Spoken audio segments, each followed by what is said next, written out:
Assalamualaikum warahmatullahi wabarakatuh.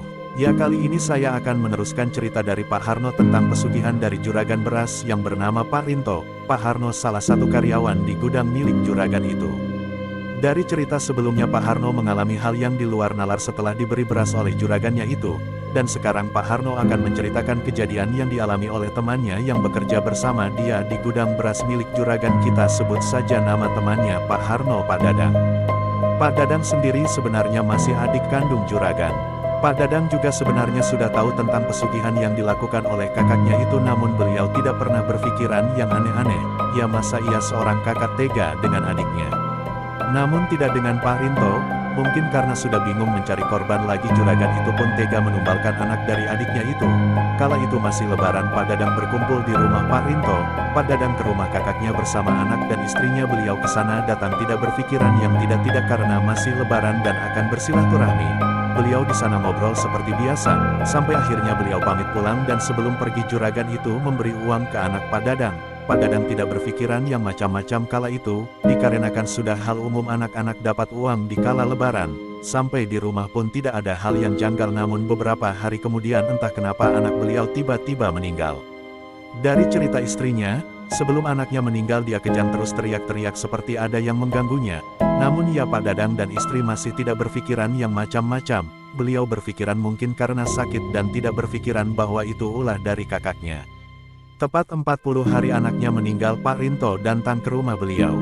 Juragan itu memberi sekantung beras buat Pak Dadang. Pak Dadang pun masih menerimanya dan seperti biasa tidak berpikiran yang macam-macam. Beberapa hari kemudian, tepatnya di malam hari sebelum tidur, istri Pak Dadang tiba-tiba teriak, minta tolong. Tolong Pak, tolong, sakit. Pak Dadang yang masih ngopi di depan pun lari ke dalam kamar beliau melihat istrinya kesakitan dengan tangan memegangi leher. Tolong Pak. Pak Dadang pun bingung melihat istrinya yang terus merintih kesakitan. Lekas Pak Dadang lari ke tetangganya minta tolong ke tetangganya buat jagain istrinya, dan Pak Dadang pun lari ke rumah Pak Ustadz, yang jarak rumahnya tidak jauh dari rumah beliau. Datanglah Pak Ustadz dan Pak Dadang. Dibacakanlah ayat-ayat suci dan disuruh minum air yang sudah dibacakan ayat tadi oleh Pak Ustadz. Dan lama-kelamaan semakin membaik keadaan istri Pak Dadang, dan ceritalah istri Pak Dadang bahwa tadi tiba-tiba ada ular sebesar pohon kelapa masuk kamar, padahal pintu kamar sudah ditutup. Terus melilit tubuh istri Pak Dadang. Semua orang terkejut padahal di situ tidak ada yang melihat ular. Dan kata Pak Ustadz itu ular kiriman dari seseorang yang mau menumbalkan istri Pak Dadang. Pak Dadang pun marah. Keesokan harinya dia datang ke rumah kakaknya Pak Rinto. Dia marah sejadi-jadinya dan tidak mau berurusan lagi dengan kakaknya atau juragan beras itu lagi.